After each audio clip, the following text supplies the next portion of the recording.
Welcome to Pick Me Up, I'm Scared, the podcast. I'm your host, Madeline. And I'm your co-host, Kenna. All right, Kenna, kicking off the episode, do we have housekeeping? Yes, first of all, thank you for listening, and also especially a big thank you to those who support us on Patreon. And if you would like to support us there, it's patreon.com/pickmeupimscared. And for $3 a month, you will get at least 2 bonus episodes. You will get fun extras, such as we had a budgeting spreadsheet you can use that goes along with our bonus episode on budgeting. And if you already subscribe to our Patreon, you are actually still locked in at $2 a month. If that's what you signed up for, because we have had some people, some new besties join at $3 a month. Yes, but I wanted to let you know, if you are already joining the Patreon before June, you are still locked in that $2. You are still locked in. It did not go up for you. And also we have a book club we just posted. We're almost through 1 book. So, we'll be moving away from book club content, getting into probably next month. Yep. Exciting. Anything else we have for housekeeping? I don't think so. I think that is it. But yeah, if you like what you hear and want to keep this podcast ad-free. Ad-free? Oh, that's a good selling point. You're doing really well. Yeah. Go support us over there. It's only, it's as much as like an Americano. Huh, is it really? Like probably cheaper than an Americano. I think it's cheaper than an Americano. It's cheaper than a cup of coffee per month. It definitely is. And we will not energize you, though. We will give you no energy. With our vibes, we will. We'll give you positive vibe energy. And I just posted a picture of my Gardene's 2-month progress on there. Yeah.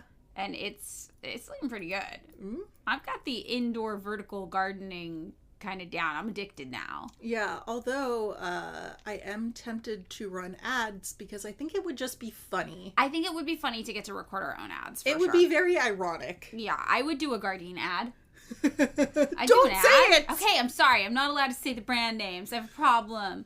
You give them free advertising. I'm not giving anybody free advertising. Redact it from your minds. Pretend you didn't hear it. That's why we have the Patreon. Right. Because although we would think it was funny, we don't want to subject you guys to that. Right. It's totally true. All right. So if that's our housekeeping out of the way, should we just jump into the episode? Yeah. All right, Kenna. Today's question for you to start our episode. You're blonde now, I've noticed. You're more blonde. You've always been blonde. You're more blonde now, right? Yeah. Okay. Have you noticed people treating you differently? A little bit. Like, I joke when I'm, like, really blonde. People ask me for directions more. Whoa, really? Yeah, because I think they think I'm, like, a safe, like, blonde lady. Oh, you're, like, friendly and approachable. But I'm really not. People fucked up on that one. I'm also bad at giving people directions. Yeah, I'm really bad at directions. I would not be able to direct somebody where they need to go. When I was younger, it was definitely more apparent. I would just, I feel like I would get treated like I was stupider by some people and then get hit on by other people. Okay, this was my experience. Whenever I'm blonde, people treat me like I'm really dumb and hot, which is fun. It's super fun. But this is what I was thinking about, because I have one of these, like, memories seared in my head that I know I have talked about on this podcast before, because it's just, like, so in my brain. I don't know why. So I was maybe, like, 22-ish, 14 years ago, and my hair was blonde, and I had just dyed it. It was really long. It was, like, Barbie hair.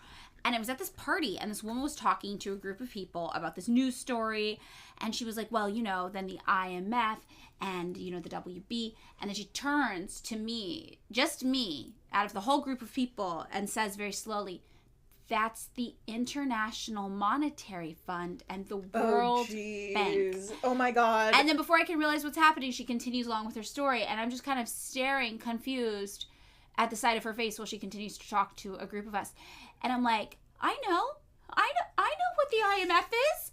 What What just And happened? she's like, sure, sweaty. Yeah, exactly. You know, that unlocked a memory, because when I was in college, I lived in Denver. I lived in a punk warehouse that was next door to the grindcore warehouse.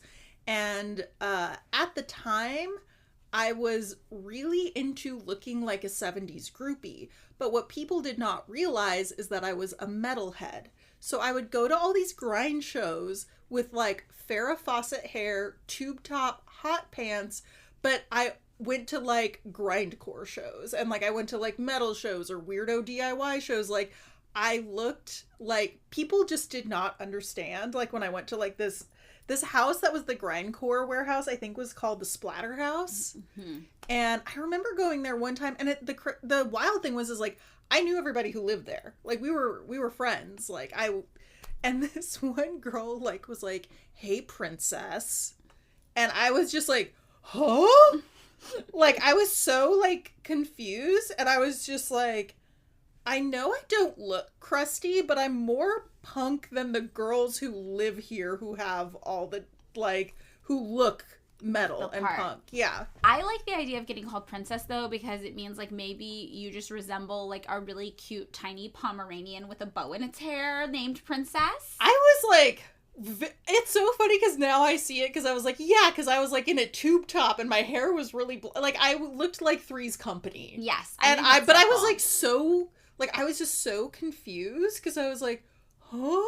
Like, to me, I thought it was more metal to dress not metal. Yeah, I think that's funny. But no one got that. Yeah, I had the same experience when I was in my Barbie phase. I get it. And I totally was just like, oh, I'm realizing now the blonde hair branded me super, super differently. But then the more I think about it, I'm like, Barbie's had, like, every job. Like, she's been a surgeon. She's been a presidential candidate. Like, Barbie would know what the IMF was. Yeah, well, I think that's in the new Barbie movie that's coming out. Oh, okay. I'm not super interested in it. Oh, I am. Are you? Oh, okay. But I love going to the movies. Yeah. I have the AMC Stubbs A-list pass. Yeah. Wait, dang it. Did I just do advertising? You did advertising. Oh my God. Kenna. If we're going to accidentally do advertising. At least do something that you're enjoying. Something you have some brand allegiance to. Okay, so I was thinking about this memory because I was thinking about how you dyed your hair blonde, and I was like, maybe I should have blonde hair again. That was fun. And then I remembered the IMF lady, and then I was getting a little defensive about 22-year-old Madeline, and I was like, I knew what the IMF was, and lots of people don't, you know? And then I was thinking about the IMF, and I was just kind of like, realizing that when I was in college at the time, people who were really mad at the IMF, it was like this left-leaning hippie Marxist counterculture type of thing to be mad. But then the more I started thinking about it, I was like, oh my God, there's this whole new kind of like MAGA right-wing people who are all anti-globalization who suddenly hate the IMF too, but like from a weird place of like xenophobia. And I was thinking about all of this, and I was like, oh my God, are we in an era where like nobody likes the IMF or World Bank anymore? I think so. I saw a TikTok where someone was talking about that, like, this was on the front page of the New York Times, where it was like, globalization may have been a mistake. Very, and I was very like, interesting. what? And they were like, this is wild, because, like, you know, in the 90s, everyone was like, globalization, NAFTA, World Bank, you know, it's like, this is the world coming together. It was kind of the era of, you know how, like, they talk about, like, the end of history kind of era, where it was like, I always think about it as the Matrix era, where it's like, it was the end of the Clinton presidency, right before George Bush. Everyone was like, this is how the world works, and it's fine. We beat communism. Right. It's all good from here. Yeah, totally. And I think the globalization thing is interesting, because globalization doesn't actually just mean like the world coming together, right? It's like, it was globalization through this lens of like a neoliberal global propaganda or global capitalist thing. Free trade. Yeah, totally. It was free trade. It was just like, the global world is free to exploit each other, basically. Yeah. Is the interpretation of globalization back Freedom then. to exploit. Exactly. And that's the thing about capitalism. It's always about, like, freedom, but it's just about, like, your freedom to hurt people. And your freedom to be a dick. Your freedom to be a dick. And if you're the person that's like, wait, I think someone's being a dick to me, everyone's like, you don't get freedom. You're complaining too much. Only the dicks get freedom. Yes. The bigger asshole you are, the more freedom you get.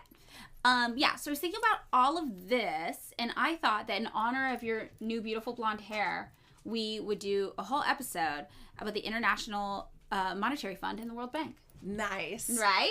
I was like, bimbos and free trade. Yeah. We're doing IMF Barbie today. We're going to be IMF Barbies. I really did want a Pam Anderson summer. And one thing that I think is interesting about Pam Anderson is her relationship with Julian Assange. Oh, that is interesting. Also, she dated Kid Rock. And Tommy Lee. Yeah. So she's kind of all over the board here. Yeah. I don't know much about her politics, but I just thought that, I don't know if they had like a romantic relationship or just like a close friendship. I think that's interesting. I think it's really interesting too. Yes, I think she's a very interesting person. All right. So, IMF, the World Bank. Kenna, what is it? International Monetary Fund. Yes. And what do they do? Who do they work with? Do you know who set it up?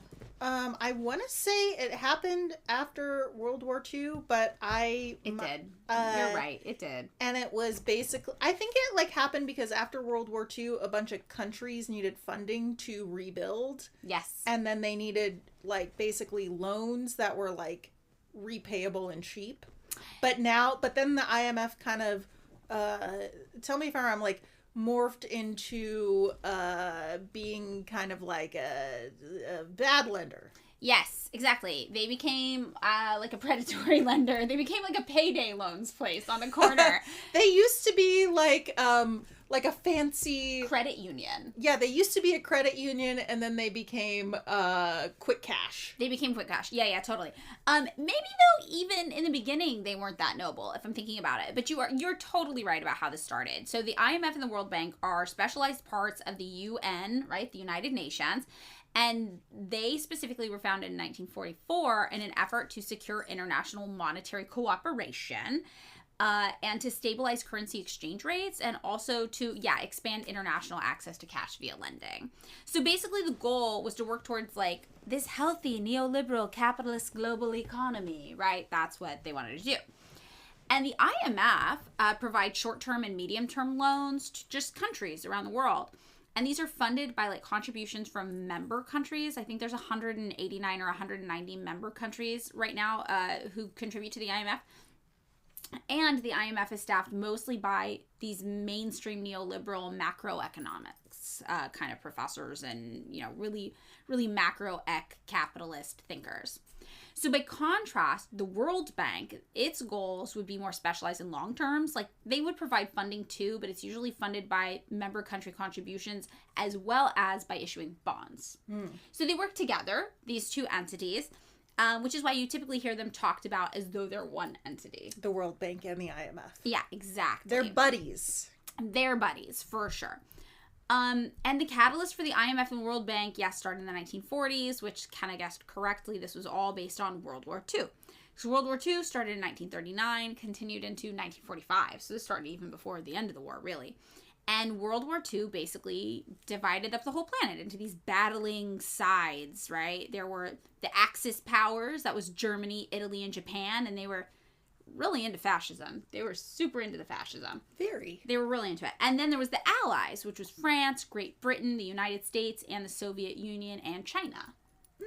Which is pretty funny because you wouldn't hear the United States, Soviet Union, and China allied today. I guess I knew the Soviet Union, but I didn't realize China, because in my mind they were fighting a civil war during the time, or maybe it was after. Well, China was less involved than some of these other countries were, but they were still considered part of the Allied powers. Yeah. And, fun fact, we tend to think now, the Americans beat the Nazis, Captain America style, Marvel propaganda, right? I thought that the U.S. wouldn't have beat them without the Soviet Union's help. That is 100% accurate, yes. It was actually the USSR that beat the Nazis. But there was this one poll in France of May 1945, right when the war ended, right? 57% of French people all agreed. They're like, yeah, the USSR defeated Hitler, 100%. Like, we only won because of the USSR. They even said that in my high school history class. Okay, that's pretty wild that they did, because by 2004, those figures had flipped, and even 58% of French people were saying Americans won the war. Like, that's how effective our global propaganda was, that, like, the USA beat the Nazis. Well, it actually was... it's funny because I come from a small town. It's pretty conservative, but when I think about it now, my education was pretty liberal. Yeah, I mean, that's a pretty progressive thing to say, because now historians are like, yeah, there was actually a 70-year propaganda campaign to convince the world that the USA beat the Nazis. And there's, this was just something tangentially related to what we were talking about, but I did include an article in our sources just about that, because I thought it was interesting with some historians talking about it. Yeah, because, like, it's funny because our teacher was like, yeah, we went over there, but, we wouldn't have won without just the manpower, of the USSR. Totally. Because they just had, like, so many people. They had so many people. And, like, so and he was soldiers. like, frankly, like, so many people of theirs died. Yeah, I think like 400,000. Like, it was like Soviet soldiers It died. was like a lot. Yeah, it was a lot of people. Regardless of all of that, by the time the dust had cleared and the Allied forces were victorious, a lot of the world was literally devastated, right? Europe in particular was hit pretty hard. Parts of Asia and Africa were also pretty bad. And the damage that occurred were some logistical things like infrastructure, just bombed to smithereens. We're talking cities and towns destroyed, also bridges, railroads, farmlands. There were 50 million deaths globally. Whoa. Attributed to the war, yeah. Whoa. There was food shortages afterwards, fuel shortages, consumer goods were really, really hard to find lots of places, especially in Europe and Japan. So that's why, yes, the UN got together and they were like, okay, look, we're going to create this monetary division. It's going to be a banking arm, and it's going to control exchange rates and international payments and allow these countries to kind of do business with one another. But if we're doing it, you all have to tie your currency to the US dollar. Wow. And that's how we kind of got that, like, dollar standard supremacy thing. Well, probably because we were probably the only country that wasn't, I mean, not the only one, but, like, North America didn't get touched just because we're surrounded by ocean. Right. We were logistically too far to reach. So the IMF's original mandate, when they were like, this is why we're here, why we were invented, was to encourage international monetary cooperation, endorse the expansion of trade and economic growth, and dissuade policies that would harm prosperity. All right? So they are painting themselves like do-gooders here. Mm. But in 1973, fixed exchange rates collapsed. This is like less than 30 years later. The US dollar was really overvalued. Remember that happening in the 70s, and all the people had to, like, there was like an inflation thing happening in the 70s, and interest rates got like super high. Yeah, didn't that happen during like Carter or something? I think it was maybe Nixon, yeah, that kind of era. And then Nixon ended up suspending the gold standard for the dollar, and since then the IMF's role has kind of changed, and they've become what some people call more active, which is that word's doing a lot of work. I love how people say active in so many different ways. Like, they're so active, or they're so active. They became very active. Like, one of our friends moved into a new neighborhood, and she describes it as active. She's like, it's a very active block. And I'm like, okay, the block is hot. Got it. But yeah, so what they started doing that was more quote-unquote active is they started lending money to impoverished countries to kind of, like you mentioned, kind of help fund their infrastructure and development, rebuilding things, building new things, what have you. And it was this very capitalist approach to problem solving, which I just think is so funny. Like, God forbid we just help people. Like, no, it's like, we're going to loan you the money and we'll find a way to profit off of it. And, like, that's how we're going to help the world, but while patting themselves on their back. Like, they're not doing it with this, like, massive profit incentive as well.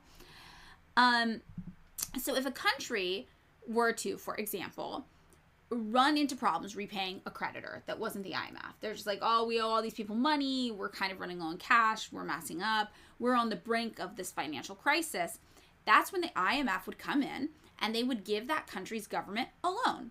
And they would also be like, hey, if you want to take this loan, you have to organize a new debt repayment schedule that you're going to adhere to. And you also have to implement these very specific kind of IMF things. We call them structural adjustments, okay? And all of these structural adjustments are very neoliberal, very free market, free trade oriented, and very pro-capitalist. So it's things like balancing your budget, sure, but it's also things like removing all of your state subsidies, privatizing state enterprises, liberalizing trade and currency policy, removing barriers to foreign investment, all sorts of things like this. So it makes a bunch of money for foreign countries. For foreign countries, foreign banks, private banks, and also it just is kind of like this ideological touting that they're doing. Yeah, because it's like, yeah, they're like, oh, no. You can't spend money on just giving free healthcare. Right, exactly. And you gotta use you gotta have hospitals that make their own money. But to me, it's just like, wow, this is a cash grab for companies outside the country that's being lended to. Exactly. So they set all this up, but they do it under the guise of like, we want your country to reach economic prosperity, and this is the only way that countries become stable and wealthy is by doing super, super neoliberal free market capitalism. You know what's wild? When I was in college, I had to take an economics class. One of the only classes I got a B in. Yeah. Because I had pneumonia. I blame it on that. But also, like, one time, like, the professor was just going on about, like, oh, yeah, and this is what you do. And then someone was like, wait, that can't be the only way. Like, the free market can't be the only economic system. And the teacher was straight up just like, yeah, it was. Yeah, this was their kind of approach. The IMF's approach was literally this. So in addition to lending to try to implement this, like, and then here's the one path you can take towards economic stability to get you out of this mess because you were irresponsible with your money, this is how you're going to do it. They would do these other two things. The first would be surveillance. They were going to formally review your financial and economic policies of all these countries, not just the countries taking money, but like of all member countries too. To just like really enforce this, neoliberal free market capitalism. And the second is technical assistance. This would be where the IMF would literally step in to help these countries manage their economies. That if they considered you low income or middle income, not wealthy and prosperous and thriving, they'd be like, we're going to help manage this then. So basically they're stepping in as the government if they don't like the way that you govern. Yes, they are kind of this global governing body that controls the money. But they're like, no. They're like, if you don't want to do it, we'll just take our money and go. And then the country's like, wait, we need the money. Exactly. So today, the member countries, like I said, it's 189 or like 190 member countries. And the IMF's work has been done most notably, I think, probably in Greece, Argentina, Brazil, Mexico, Ireland, Portugal, Indonesia, some places like this. This is really where they've done a lot of work. But there are other countries, too, that have ended up doing business with the IMF. So, what's the problem? Well, the problems people tend to have with the IMF, usually it comes down to their like unwavering dedication to spreading the free market gospel of capitalism abroad, right? To its own political end. Supporting the financial interests of these wealthy nations like the United States and companies within the United States would be interested in doing business in these regions and doing business, big air quotes, exploiting resources from these regions at a cheap price with little regard for the actual consequences there in those developing countries. So that surveillance and assistance they offer, it's usually, in the form of these things that they're calling austerity programs, which are pushes to cut as much government spending as possible and offset that by just privatizing everything. Like cut all your spending, and then you should get a private company to come in here and just handle all this for you. I like how people just assume that privatizing stuff makes it cheaper. Yeah. And what we see is that we don't have a lot of evidence that these programs were actually doing anything that great for all these countries.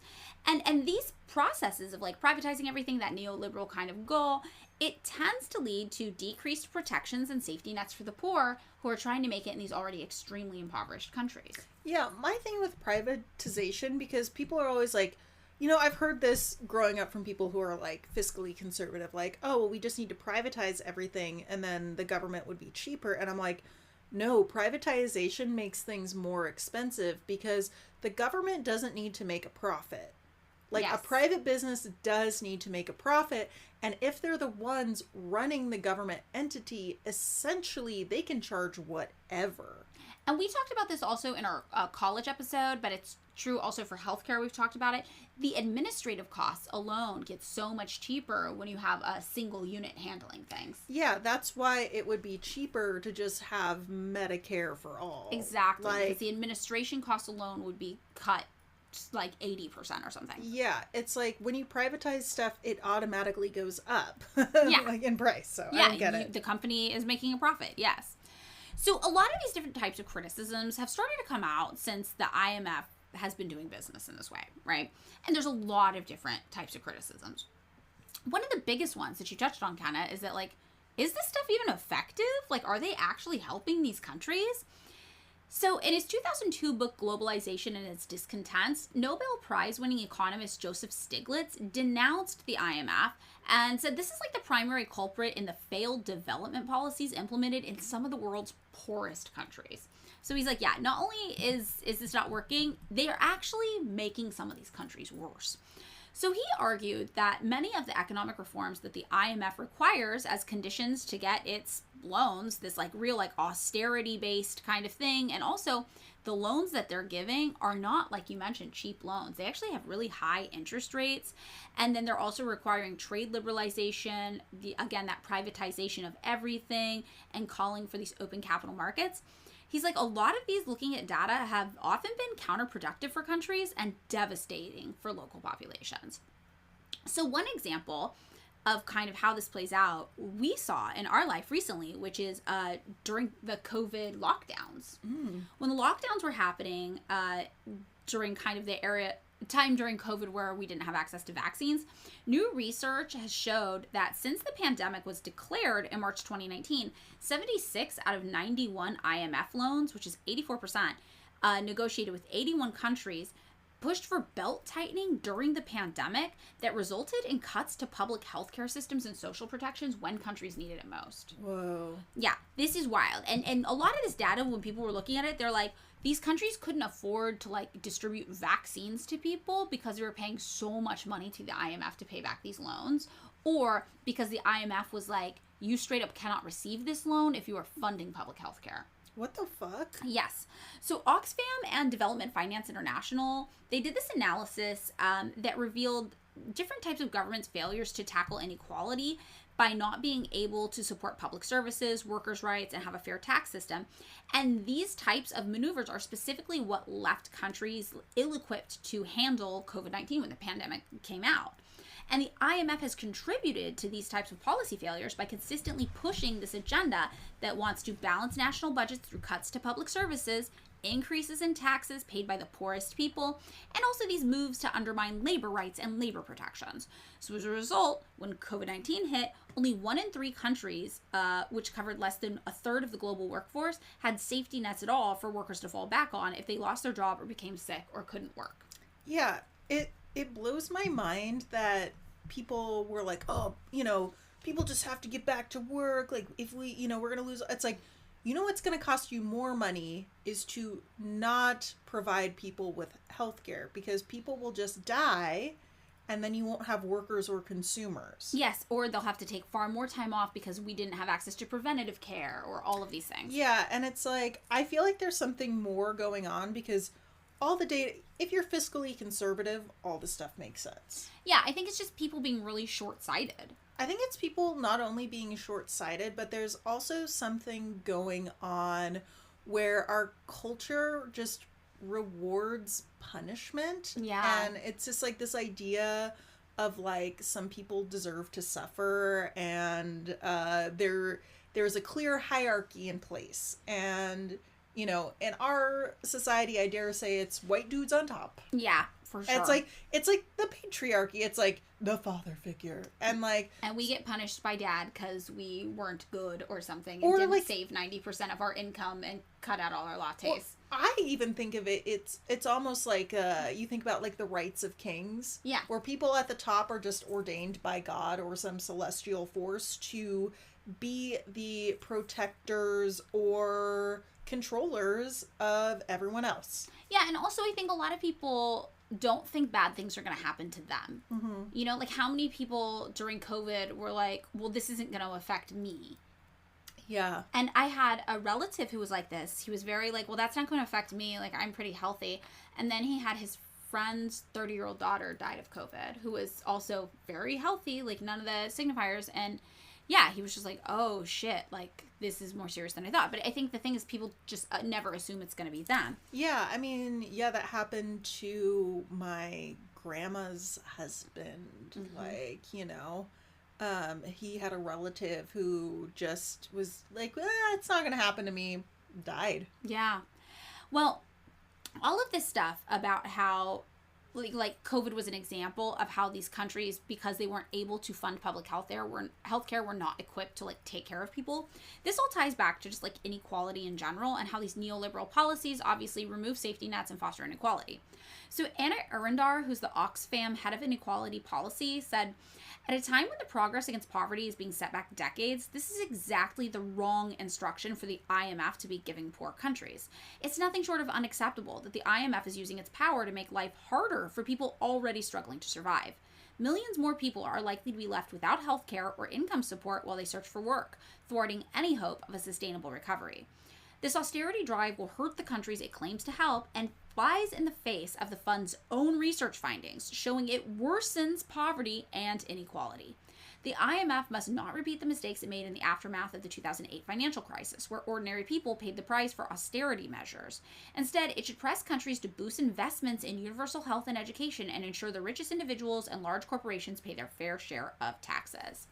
So this is really interesting, because what she's talking about here, she's like, hey, the IMF's own research shows that like all of these neoliberal, pro-capitalist, blah, blah, blah policies aren't actually helping these countries. None of these countries seem to get out of the bad situation. They never seem to achieve that level of economic prosperity that the IMF is promising everybody as their purpose in the world.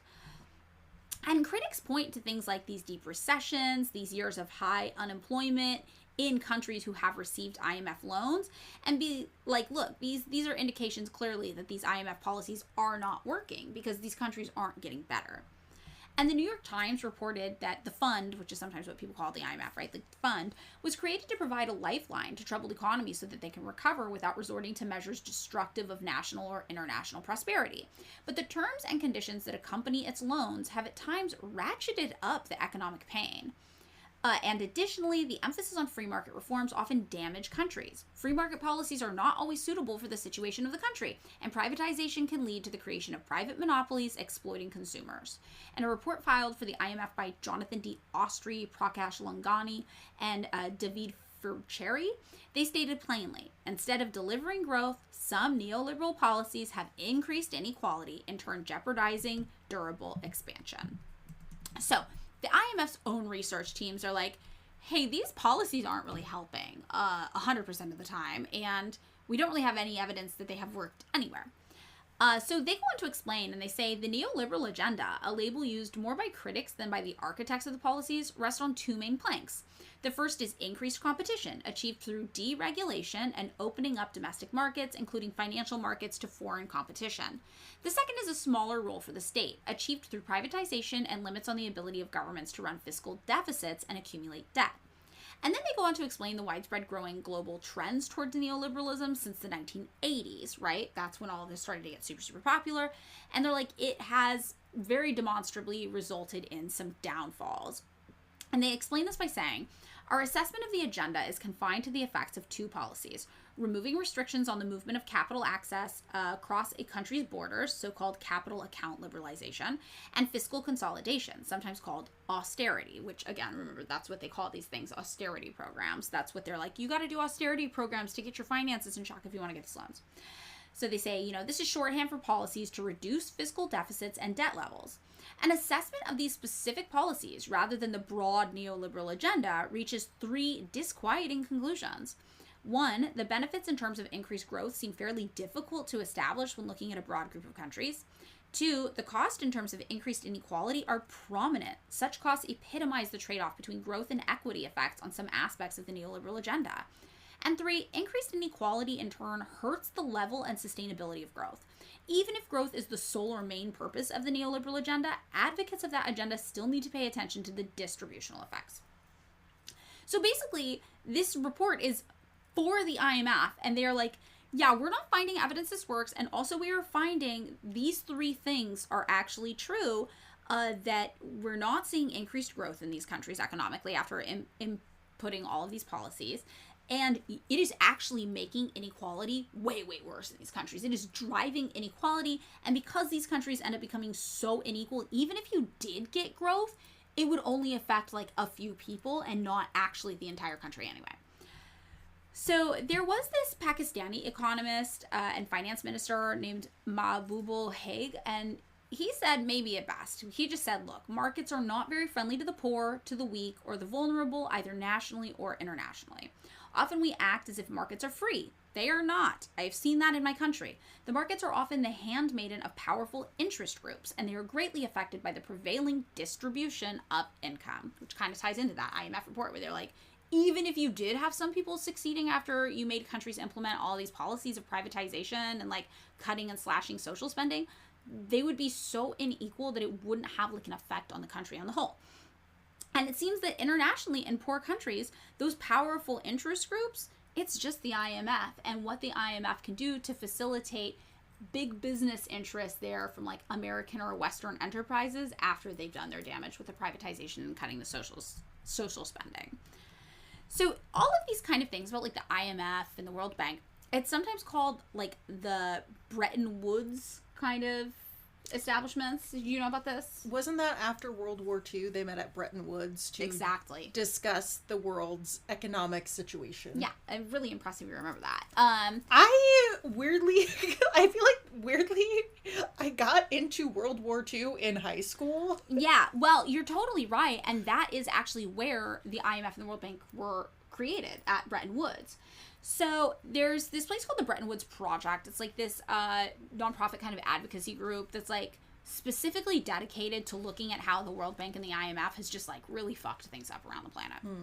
And they said, World Bank funded projects also have continuously been found to be in direct serious violation of international human rights standards. Major recurring issues like mass evictions and the forced displacement of people and communities for major infrastructure and agricultural projects, violations of the rights of indigenous and forest people, targeting of human rights defenders, triggering local food insecurity, and serious labor rights violations like child labor and forced labor reportedly being used in bank-funded projects. More recently, the bank has also acknowledged that its projects can create an environment that can foster gender-based violence, including sexual abuse and the spread of HIV and AIDS. And even Philip Alston, who was the UN Special Rapporteur on Extreme Poverty and Human Rights, railed against the IMF and the World Bank in 2018, saying, the widespread privatization of public goods in many societies is systematically eliminating human rights protections and further marginalizing those living in poverty. And he argued that, like, look, a tsunami of unchecked privatization is coming and we should be afraid. And this was on the heels of a 1992 World Bank report that said there are virtually no limits on what can be privatized. Yeah, so we see institutionally the IMF and the World Bank are like, privatize it all! Ah! And even people within these institutions are like, hey, we have a lot of evidence that this isn't working and it's actually really scary and maybe we should stop. But it's not really stopping. Not in a meaningful way, anyway. Well, there's shitloads of money to be made. Everyone's too busy making money. Exactly. So a central recommendation in Alston's report was to call for the movement to reverse the presumption now fully embraced by actors like the World Bank that privatization is the default setting and that the role of the public sector is that of a last resort actor that does what no one else can or wants to do. He's like, this is kind of how we've been operating and we need to reverse this assumption. Like, there's definitely more ways to do things than privatization. Privatization is not found to be the best way to do things in all of our data. And also, like, private businesses should not step in to be like, we'll handle all this stuff that the government doesn't want to do or doesn't do well. Like, that's not how things are actually working. We need to stop clinging to this fantasy. And what we really see here with all of this, all of the critiques about the effectiveness of the IMF and the World Bank's plans, is that they're critiques of free market capitalism. We're putting the dollar over the well-being of actual people at every opportunity. The only difference here is that ostensibly the goal of bringing in the dollars is supposed to be to help end poverty in these struggling nations by the IMF and the World Bank's own mission statements. And this is just, like, not happening. And also another weird thing that's happening probably as a result of this too, because capitalism, is that it's also exacerbating climate change. Not surprised. Not surprising, right? As noted by former World Bank chief economist Sir Nicholas Stern in 2007, climate change is a result of the greatest market failure the world has seen. But critics say the IMF and the World Bank have played a formative role in aiding and abetting the global forces that have caused this market failure. Promoting economic growth is the core component of their development model, just like endless growth, endless growth, endless growth, despite evidence showing that economic growth and poverty reduction aren't even linked. Like, you can reduce poverty without growing endlessly. So a thing that's kind of interesting about this is, you know, we're kind of familiar at this point with the IMF's whole thing, how it works. We're going to give you the money, you're going to do our, like, super ultra capitalism, so good though, and then you do it and it doesn't help your country at all, and then you just end up more in debt, and then you need more IMF loans, actually, is what ends up happening. But an interesting case here is Iceland. So most of the countries that were needing IMF assistance up until the 2000s, they were countries of color. They were poor countries of color that had been previously colonized, previously exploited. But in 2008, obviously, global financial crisis, right? And Iceland's banks went bankrupt. Do you remember this? Yes. I totally remember this too. And the IMF goes to Iceland and they're like, we'll loan you money, but you got to do our neoliberal script.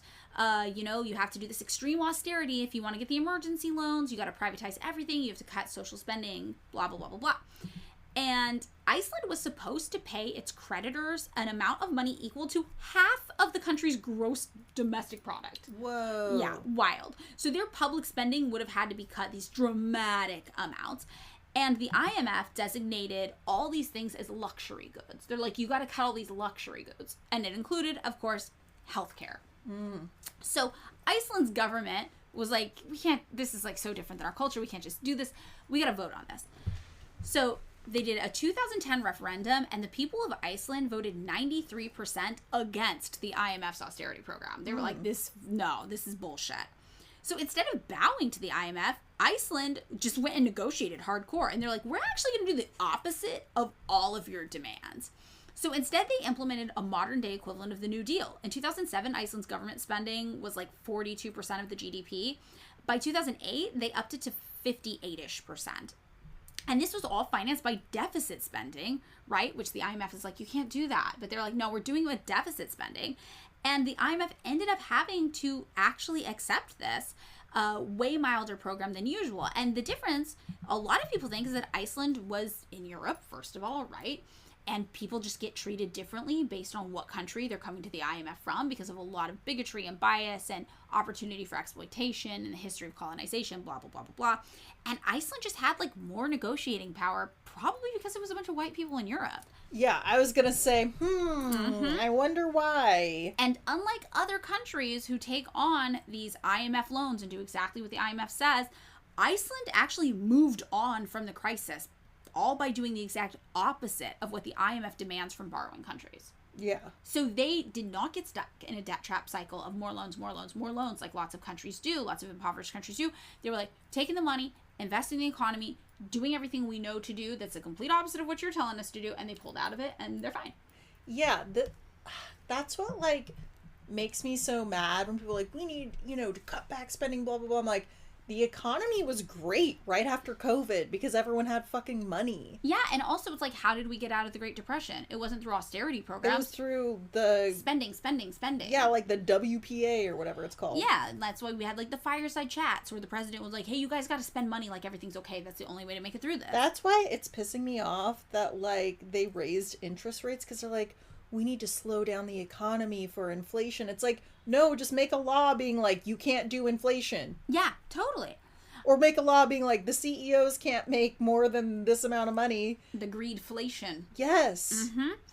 Another, like, kind of critique that people have of this IMF stuff, too, is that there's just, like, a lot of overreach. They call it mission creep, basically, right? Where they're like, you guys are losing track of your mission and your role here, and you are just getting, like, power mad. So William Easterly made this case about this in his 2006 account of the failures of Western aid to the underdeveloped world, is what it's called. And his book is called The White Man's Burden, kind of like a white savior complex book. And he acknowledged that some IMF programs were successful in fighting some financial crises around the world in the mid-90s, but he said mostly the fund's interventions in severely impoverished countries, especially in Africa and Latin America, they were overly ambitious and they were intrusive. And a lot of the fund's loan conditions and technical advice was totally out of touch with ground level realities. So while pressing for more fundamental reforms to IMF kind of conditionality, some aid organizations have likened accepting loans from the IMF to negotiating at the barrel of a gun. It's like you're there because you're desperate and you don't have options, like a payday lender. And a lot of people don't have the power to do like what Iceland did. You know, that was super special and rare. Everybody else just kind of has to take all this bullshit and do it, no matter how much overreach the IMF wants, you know? Yeah. And Sarah Lazare wrote about this, or Sarah Lazare, and explained loans from the International Monetary Fund have been widely criticized for saddling poor, desperate, cash-strapped countries with debt while requiring a host of damaging reforms such as a condition, from the gutting of public health systems to the imposition of austerity measures. And, like, this is not just a loan at this point, right? Like, a bank will give you a loan. This is not a loan. This is them overreaching, losing sight of the mission, and trying to control every element, like puppet master style, of these poor countries to keep them under the control of the wealthier nations with more power. I feel like it's like getting a loan from your parents. And they're like, yes. They're like, I'll give you this money, but you know what? You gotta get a job. You gotta move back home. You gotta, like, finish your school. It's like, totally different between a loan from a bank or a loan from your parents. When you get a loan from your parents, they're like, oh, that's weird. You went out to dinner tonight? Why'd you go out to dinner tonight? I thought you were short on money. You should only be buying groceries. And then you get all this judgment that comes along with it, right? Where you're like, it was my best friend's birthday and I haven't seen them in a year. Right. And there's like not a lot of, I totally see that. My parents have never loaned me money, but my friends whose parents have loaned them money always do that stuff. My parents are cool about that. Yeah. But I've definitely had friends who've dealt with that. And I'm just like, why don't you just go to a bank? No, that's like when I have friends who, like, yeah, they've taken out loans from their parents. And I'm like, your parents are charging you more interest than, like, a credit card would. Yeah, like, this is not worth it, and we're stressed. So another thing, obviously, that we just touched on, like, where the overreach comes in, is that you just have these kind of wealthier nations puppet mastering all the poor ones, right? And this comes down to, like, Western influence, basically. Mm-hmm. This is another big critique of the IMF. So the IMF is basically controlled by the United States and Europe, and for decades, there's been this long-standing gentleman's agreement between Europe and the United States that has guaranteed the control of the IMF goes to a European, the control of the World Bank goes to an American. And this situation leaves hardly any opportunity for emerging economies to participate or have more of a role in the IMF. And there were some changes to this kind of system in 2015, but they were hardly anything. And also, these countries who are mostly on the receiving end of the loans, they have nowhere near as large of an IMF voting share as the United States and Europe do. Because how many votes you get, the power of your votes, it depends on how much money you're putting in. So the poorer you are as a country, the less of a say you have. And the New York Times kind of explained this. They said voting power in the fund's governance is based on the size of each country's monetary contribution, with only the United States having veto power. So that means that countries most in need have the least say of how the IMF carries out its role. And also, it's wild, the United States is the only country that can be like, no, I don't like that, we're not doing it. Wow. Yes. And Jeffrey Sachs, who's the head of the Harvard Institute for International Development, talked about this too, and talked about a situation that happened in Korea. So, South Korea came and they wanted some money, and the IMF was like, all these presidential candidates have to immediately endorse an agreement, and they were like, none of these candidates drafted this or negotiated it, like, they don't even understand it. What do you mean they have to draft, like, an endorsement of it? And the situation got totally out of hand. So Jeffrey Sachs is like, yeah, this is defying logic to believe that a small group of 1,000 economists on 19th Street in Washington get to dictate the economic conditions of life to 75 developing countries with around 1.4 billion people in them. Whoa. Which is essentially what's happening right now. I know, like, it blows my mind, like we were talking about before with CEOs, that, like, basically 1,000 dudes control the fate of 8 billion people. Yes. And like we talk about the 1%, but it really is the 0.00001%. Totally. And economist Joseph Stiglitz criticized this kind of monetarist approach of the IMF in recent years even more, and he argued that it's failing to take the best policies to improve the welfare of developing countries. And he says the IMF was not participating in a conspiracy, but it was reflecting the interests and ideology of the Western financial community. And some indebted nations are turning to other governments now for assistance instead, because they're just tired of being under the West thumb.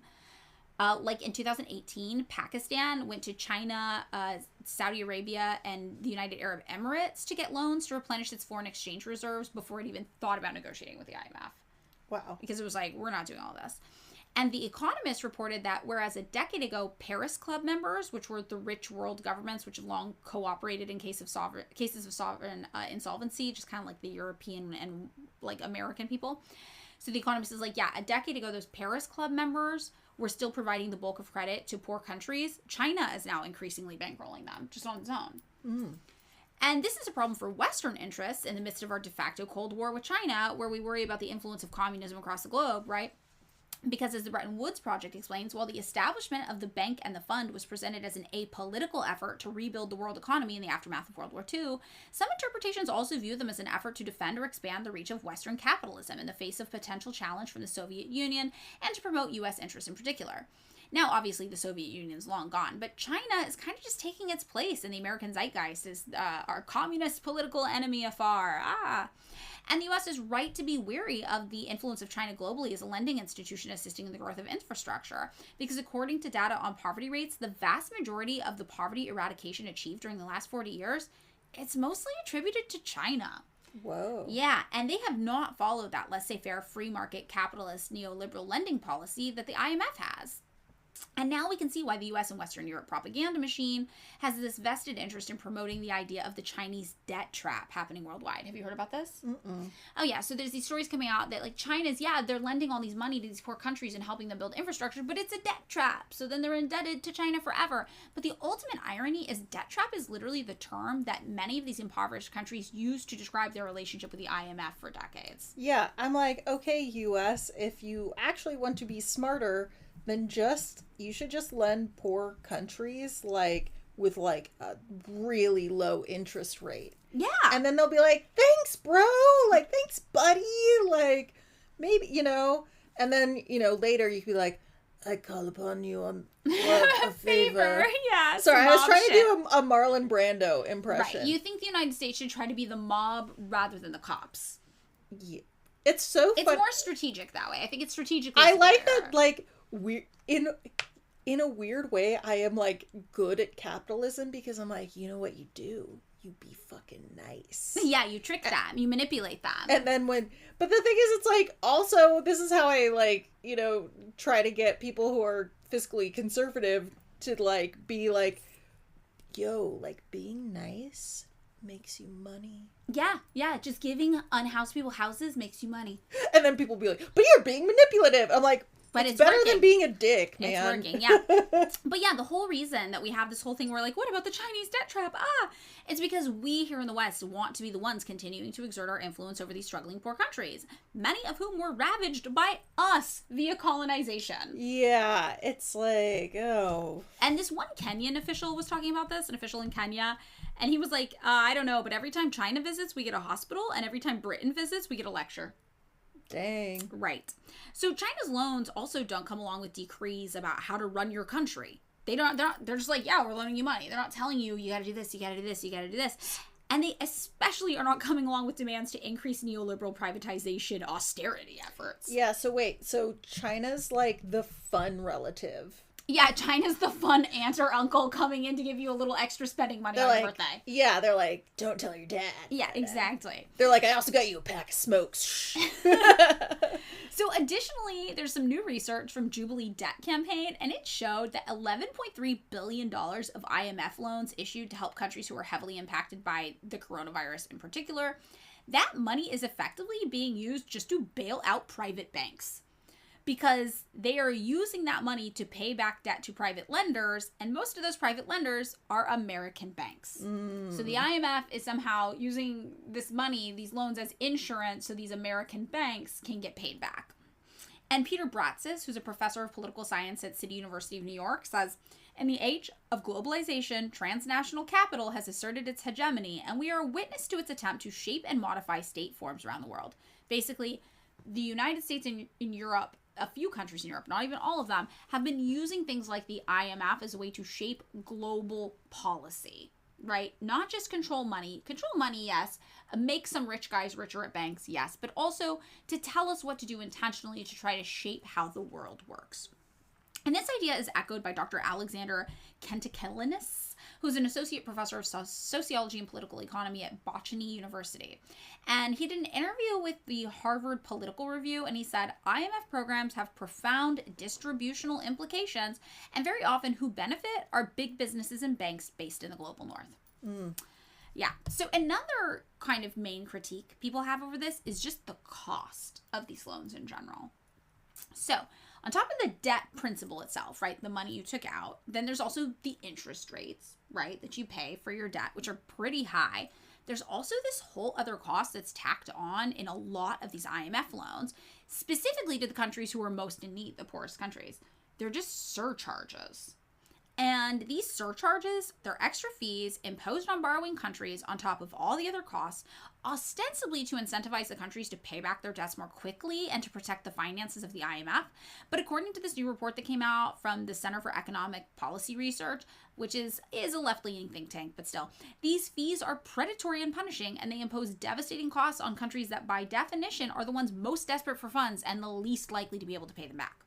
So the IMF started implementing these surcharges in 1997 in response to the Asian financial crisis.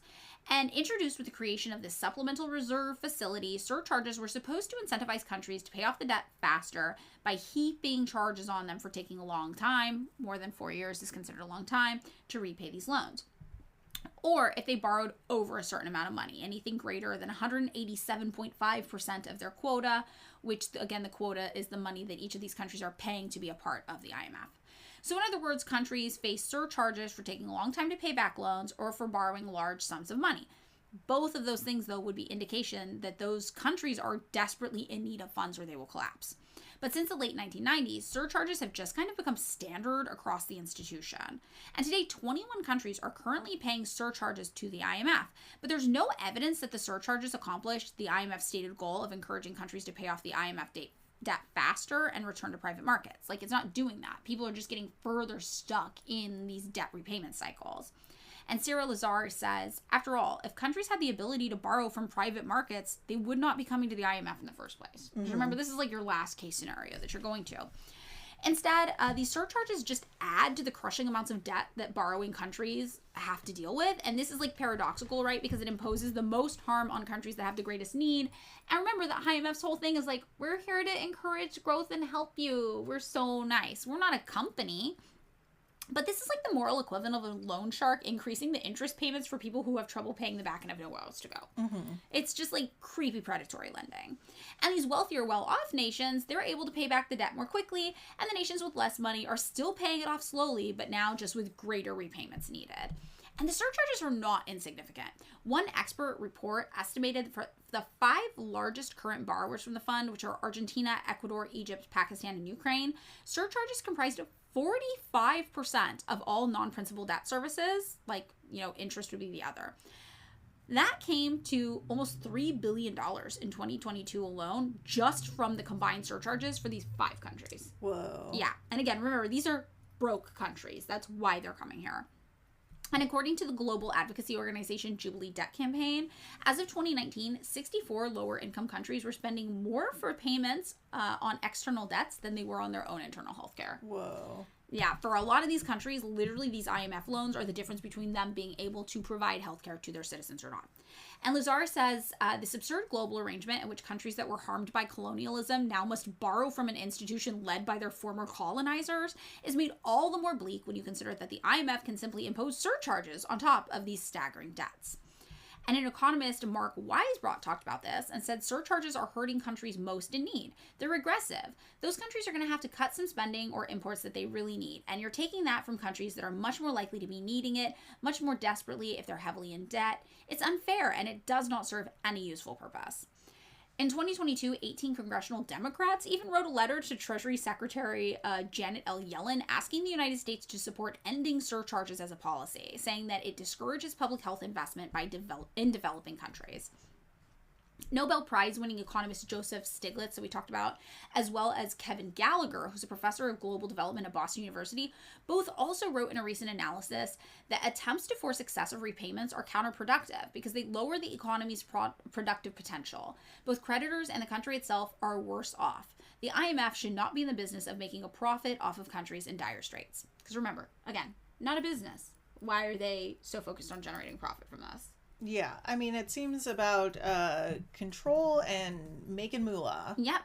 And this is really what we see the IMF doing, right? They're acting like that payday lender, serving up high interest loans to the most desperate and vulnerable nations in the world, many of which are that way specifically after having been ravaged by colonization. And the only difference is if you use them as a payday lender, they also have the freedom to then basically come into your house and tell you that you're spending too much money feeding your kids and taking them to the doctor, and you need to just give that money to them instead. Yeah. I bet that payday lenders would do that if they could. They would if they legally could, for sure. They'd be like, they'd have just like some guy come to your house every day, like a repo man. Yeah. And they'd be like, what are you doing? Are you feeding that kid? Too much. They're like, ooh, I see this $2 on the table. Mine now. They'd repo your kids. Yeah. Oh. But this whole thing about colonization, I think, is super, super interesting because another one of the main critiques of the IMF is that it's just maintaining colonization. It's just an arm of colonial power today. And they're pillaging resources from these impoverished nations, basically doing a wealth transfer to richer countries. So back in the heyday of colonization, as we think of it, right, Britain controlled India and Egypt. The French owned West Africa and Vietnam. The Netherlands owned Indonesia. The Portuguese ran Brazil. Belgians were doing fucked up shit in the Congo. The Portuguese ran Brazil.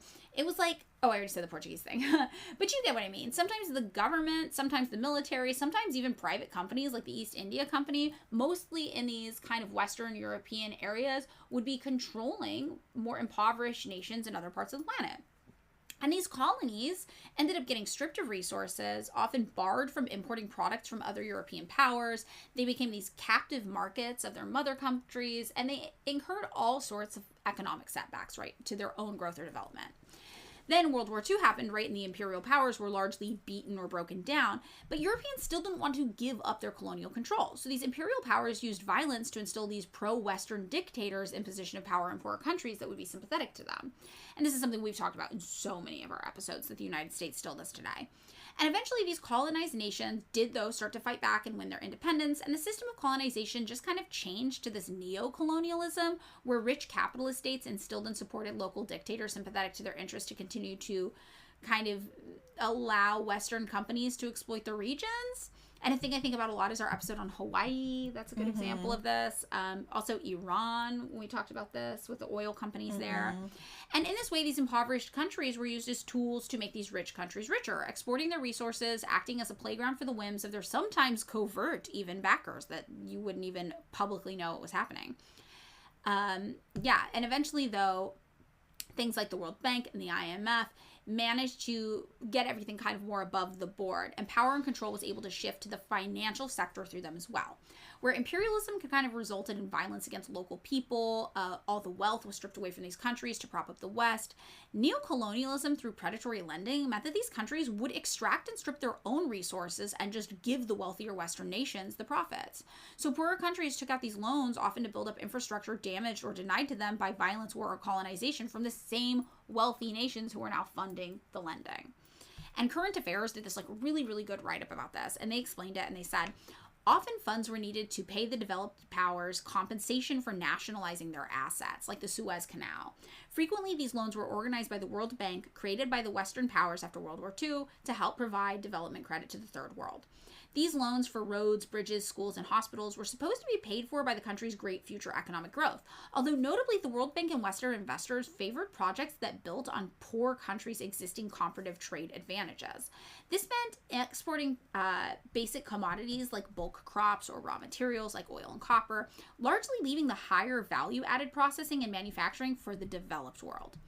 But the numerous right-wing authoritarians installed by the U.S. in the Cold War environment were extremely corrupt, including the Shah of Iran, the fascist Brazilian military government, and the string of U.S.-backed dictators in Pakistan.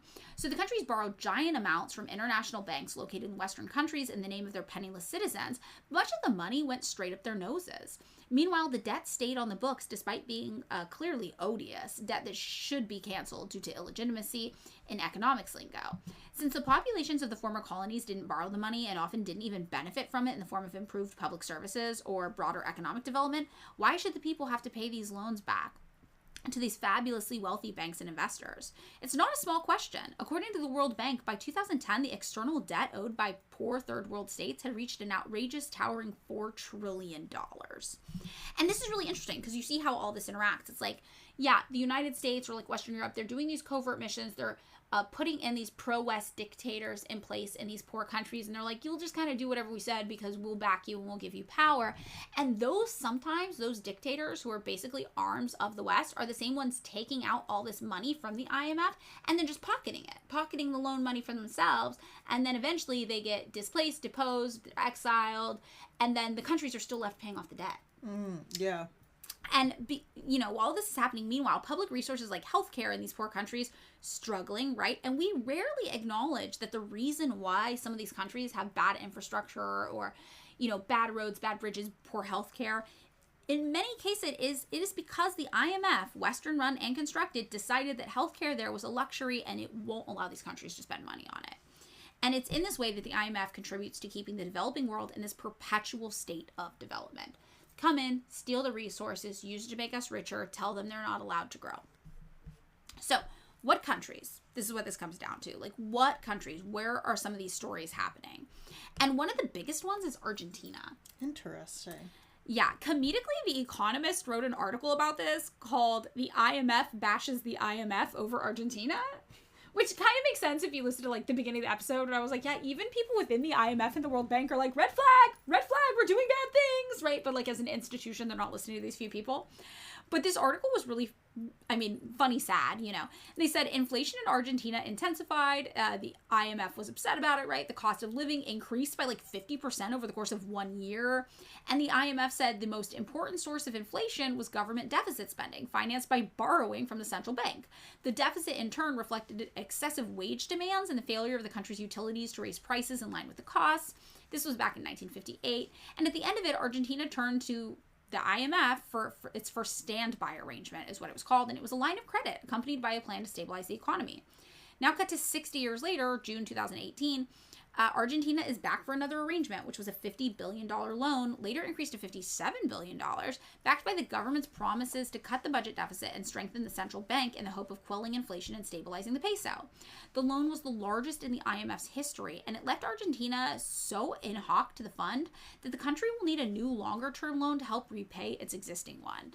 Despite its size, the rescue failed to save Argentina from default and despair. And the IMF's dance with Argentina over the decades has attracted plenty of criticism. Conservative critics think the fund has wasted public money in a futile battle with market forces. The left, on the other hand, thinks the fund is both neo-colonial, i.e. too bossy, and neoliberal, i.e. too enamored with free markets. The fund's latest critic is the fund itself. It concludes that the rescue was not robust enough to withstand the foreseeable risks that it faced. Argentina's economy, the report points out, suffers from some long-standing structural weaknesses. Given these difficulties, the fund knew the loan was risky, yet it did not insist on adequate contingency plans up front, the evaluation noted. The gamble failed. Foreign capital kept retreating. The peso kept falling. Inflation kept rising. The evaluation speculated that the size of the IMF's loan may even have been self-defeating, eroding confidence rather than inspiring it, since foreign investors knew the fund would be repaid before they would. Right? So this is kind of the situation that happened in Argentina. We see this money didn't really go anywhere. They ended up in this debt trap cycle where they were taking out more loans from the IMF to pay off the existing loans from the IMF. And it was actually discouraging foreign investment in the country. And in the end, Argentina is going to end up spending about $3.3 billion in surcharges alone from 2018 to 2023. And they're not happy about it. People there are really, really mad. So Argentinians, just like average people there, hate these IMF loans. They're ill-conceived, they're excessively harsh, and they're super disappointing. These adjustment programs the IMF does are so unpopular in Argentina that finance ministers and senior staffers literally lose their jobs over it because the people are just like, fuck this. In the 1990s, the IMF forced Argentina to sell most of its major infrastructure off, like ports, telecommunication networks, and airlines, offloading it to private companies to try to make a profit. In 2001, Argentina was forced into these traditional IMF policies of fiscal restraint, which led to a decline in investment in public services and totally damaged the economy. And the country is, now trying to work out these new repayment schedules for this $45 billion that the previous government borrowed as part of a 2018 loan package. And by the end of 2024, the government estimates that it'll have to run a tab up of more than $5 billion in surcharges. And this year, 70% of Argentina's nearly $1.6 billion bill from the IMF was for surcharges alone. Not even the principal, not even the interest on the loan. And these conditions and longstanding history of bad interactions with the IMF, that's why in 2021, thousands of people came together in Buenos Aires and urged their government not to do any more deals with the IMF, like ever. Carlos Ancares, who's one of the organizers that was at that rally, said people might not be aware of a lot of things, but they are aware of the fact that the words International Monetary Fund in this country has always brought us misery and more dependency. So then in 2022, even more protests erupted. Argentinian protesters were burning tires, throwing stones, smashing windows outside of the Congress building, just so upset about this billions and billions of dollars of agreements with the IMF. And protesters had drums and they were chanting. They had signs that said IMF out or no to the IMF deal. And Reuters reported on this. And they said a few people set fires in the streets, including burning U.S. flags, while others set up giant letters spelling out IMF draped in stars and stripes, a reflection of how many people locally see the global lender and Washington, the IMF's largest shareholder, as intertwined. So people around the world see the IMF and they associate it with us. They associate it with the United States. And Romina Del Pla, a lower housemaker for this far-left Workers' Party in Argentina, said, it's a colonization agreement, which can only bring more crisis, more adjustment, and more poverty. And that was just in Argentina. And then if you look at in Africa, obviously lots of countries in Africa have dealt with the IMF.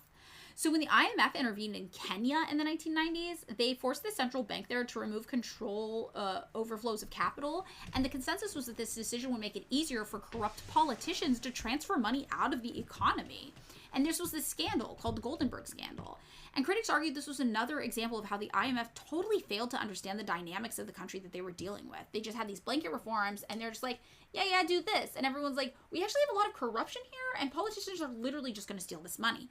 And that's what happened. Yeah, and I'm sure they're just like, we don't care. Yeah, they're like, we don't care, pay it back. And remember how that Kenyan official said when the West visits, they get a lecture?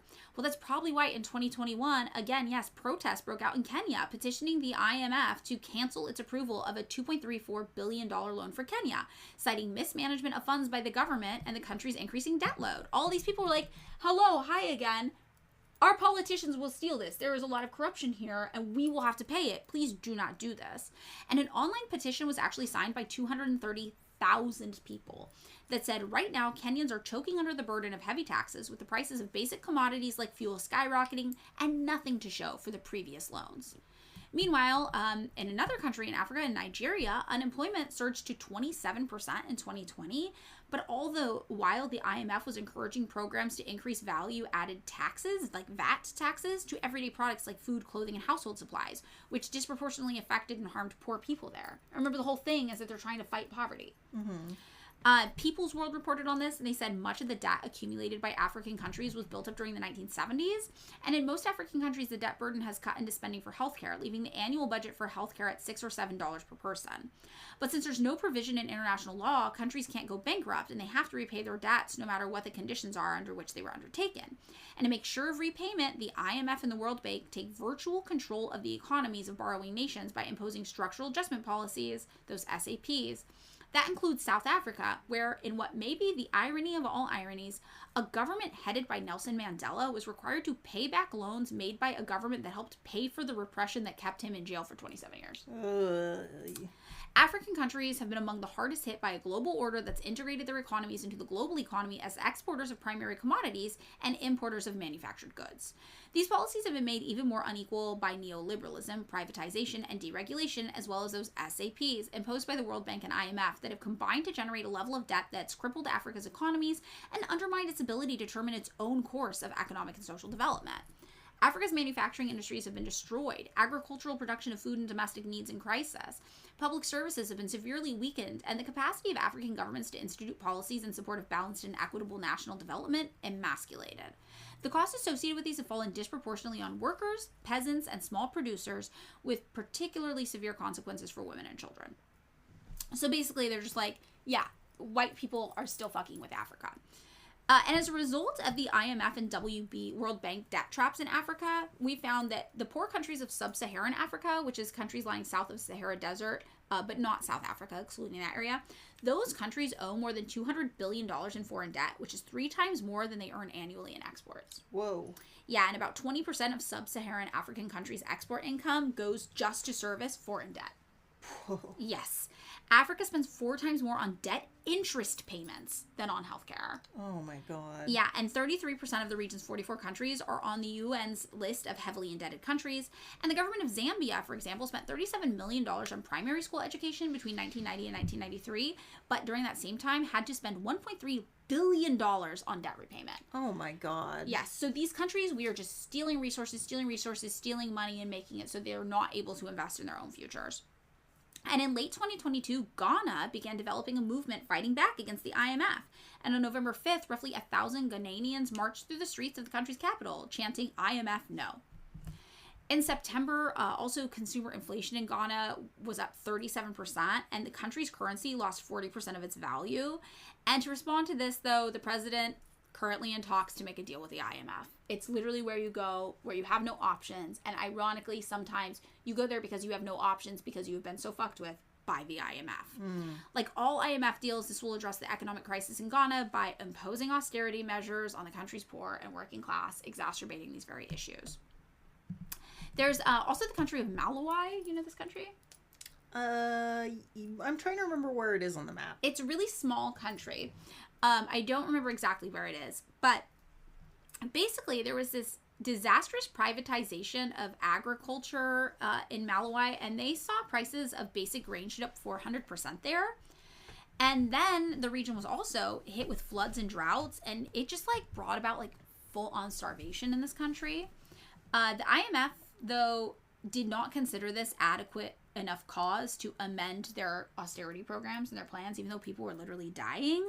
The requirements of this neoliberal free market capitalist restructuring stayed strong, and today Malawi spends more annually on its debt service than on health, education, and agriculture put together. Wow. Yeah, and Current Affairs wrote about this too, and they said hunger and famine are cruel tragedies in any conditions, but they're especially ugly when they're the result of policy decisions. That's the special legacy of SAPs and other Western decisions like Winston Churchill's policy of exporting rice from India during World War II, leading to a disastrous famine without a drought. There's also Brazil. In Brazil, the IMF has been criticized for supporting right-wing military dictatorships like Castelo Branco in the 1960s, who received IMF funds denied to other countries. Bad dictatorship. There's Jamaica. Jamaica struggled with this period of low growth and high debt, and during that time, the IMF and World Bank got involved. In exchange for an IMF agreement in early 2010, Jamaica undertook a debt exchange that sought to lower interest rates and extend maturities, but didn't provide any reduction in the main amount owed. So the subsequent IMF loan, which was worth over $1 billion, unlocked additional funding from the World Bank, and together that ended up coming up to around $2 billion total owed. And as per usual with the IMF loans, Jamaica undertook these, severe austerity measures, freezing wages, cutting spending. Even after the debt exchange, Jamaica was left with the highest debt interest burden in the world. Interest payments alone on their debt amounted to 11% of their GDP. Wow. And eventually a Jamaican court ruled that the government had to distribute back pay to the public sector workers against the wishes of the IMF. And 3 years after the IMF agreement was signed and the debt exchange was completed, Jamaica once again had to go to the IMF to take out a new exchange. And even in Jamaica, people there call it a debt trap. They're like, we are in a debt trap to the IMF. Yes. Wow. This reminds me of how Haiti is still paying back France, I believe. Oh my gosh. Because Haiti rebelled against the French who colonized Haiti. And they had a successful rebellion. Yeah, they had a really successful rebellion. They did a great job. And I believe up until 2022, we're still paid, because they had to pay them back for getting their freedom. That's so wild. That's so disgusting. Ugh. Where it's and I'm just what the fuck? Yeah. I mean, I have to look closer into that, but they were paying it for a long time after. And imagine that, to me, that's what this reminds me of. Yeah, exactly. Like, imagine getting, like, your freedom from, like, you know, an oppressor. And then you're like, yeah, we'll let you go, but you still have to pay us money. You know, it's like, gosh, like imagine if, I'm sure this has happened to people, like on your 18th birthday, you're presented with a bill. Yeah, for all of the money it took to raise you. Yeah, and you're like, yo, I didn't ask to be born. Yeah, no, this is totally the case. Do you know what I think they're called MENA countries, MENA. Have you heard of this abbreviation? Mm-mm. I hadn't heard of it either, but it's Middle East and North African countries, and it used to describe the region that's Algeria, Bahrain, Egypt, Iran, Iraq, Israel, Jordan, Kuwait, Lebanon, Libya, Morocco, Oman, Qatar, Saudi Arabia, Syria, Tunisia, and the United Arab Emirates and Yemen. So there's been a lot of activity, basically, with the IMF in this region. Egypt, for example, they've got around $2 billion in surcharges that they had to pay alone between 2019 and 2024. Again, not actually the loan or the interest, just surcharges. Also, Tunisia was down to just 13 doctors per 10,000 people when COVID struck, and they were encouraged still to freeze and cut public sector wages and jobs, lowering the quality of healthcare and even having fewer nurses, doctors, and community workers in order to pay back their IMF loan in the middle of the pandemic. And there's an article about this that Frederick Johannesson and Rasmus Elenius Boserup wrote called, I don't know what the title of it is actually, but it's about these MENA countries. And it says, the IMF's punitive loan system makes struggling countries poorer. It must end. Oh, that's what it was called, yeah.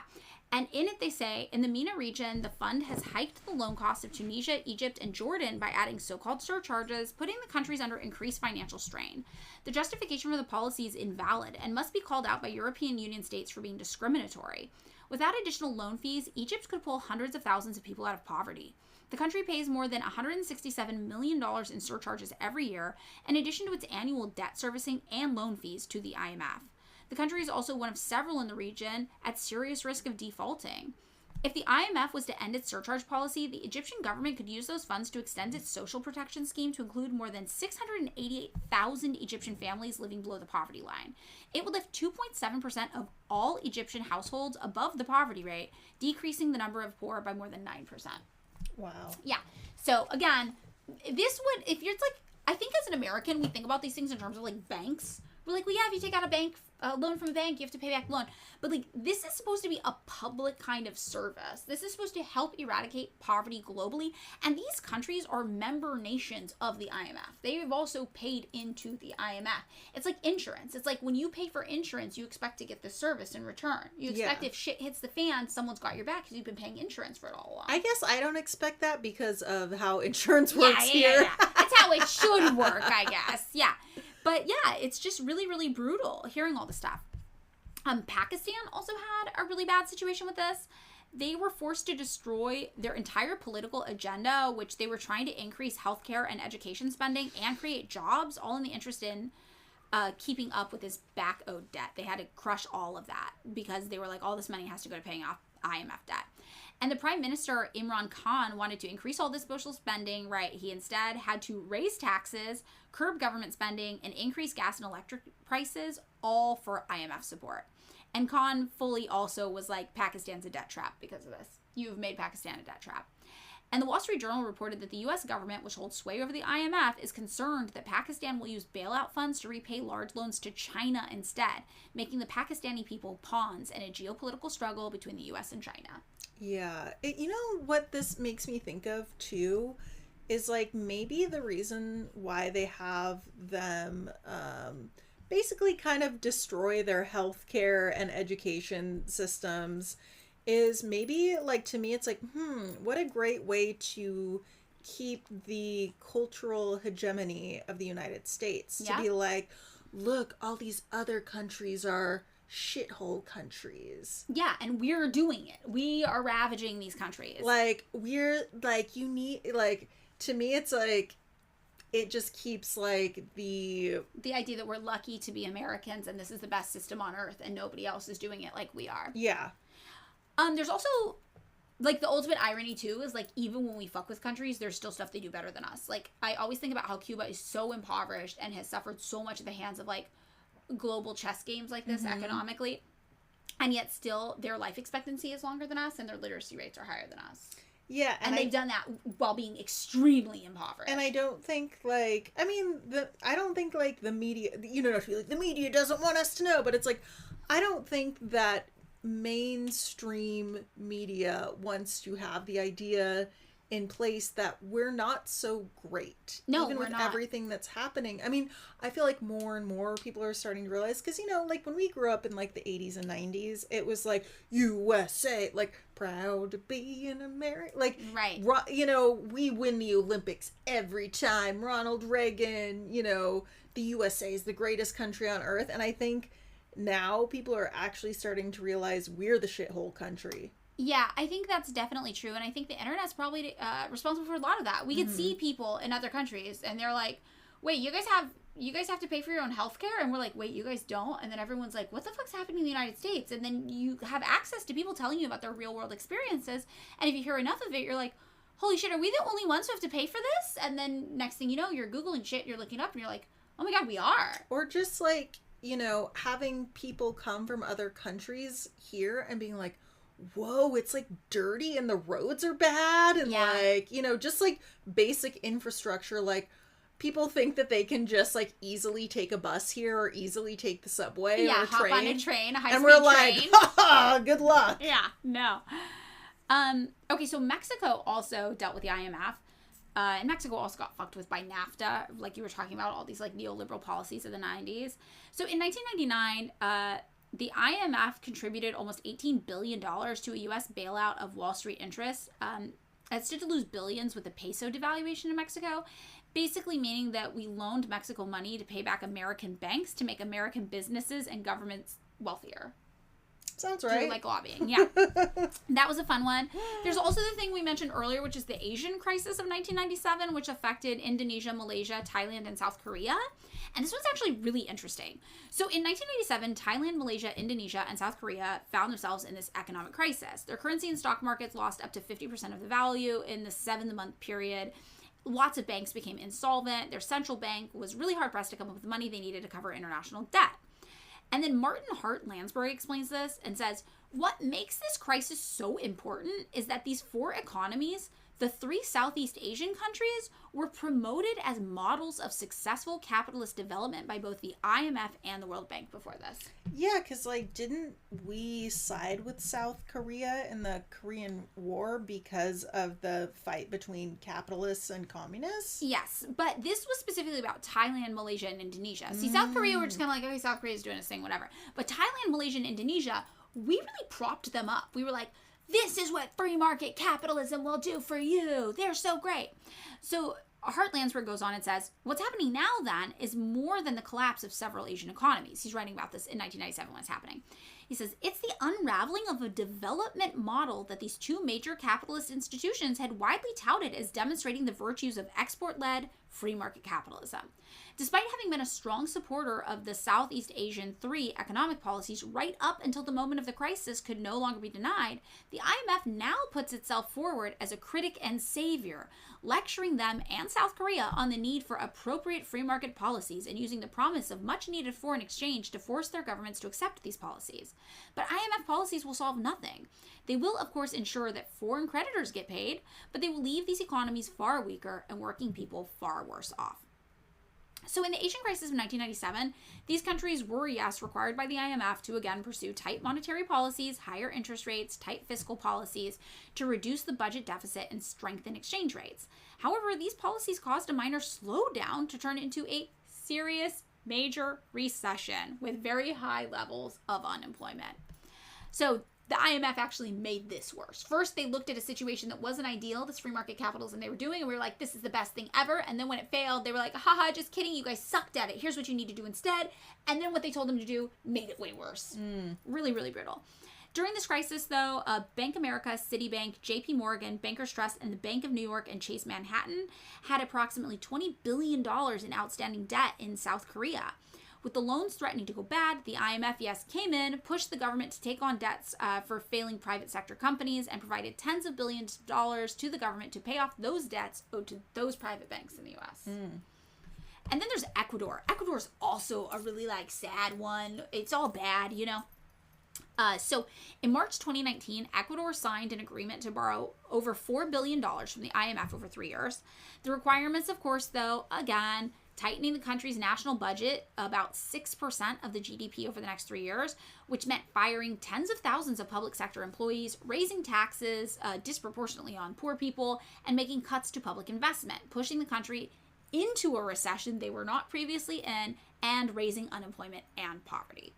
And The Guardian explained this, and they said, the program also seeks to reshape the economy in ways that to many Ecuadorians would appear to be political. The central bank will be made more autonomous, public assets will be privatized, and labor law will be changed in ways that give employers more unbridled power over workers. Some of these changes, for example, the separation of the central bank from other government decision-making, will make economic recovery even more difficult. So then healthcare and burial services in Ecuador collapsed at the height of COVID lockdown, but the government was advised by the IMF to backtrack on increases in healthcare spending and stop cash transfers to people who were unable to work. So a recently agreed on $6.5 billion loan included cuts to fuel subsidies, which poor people there relied on heavily.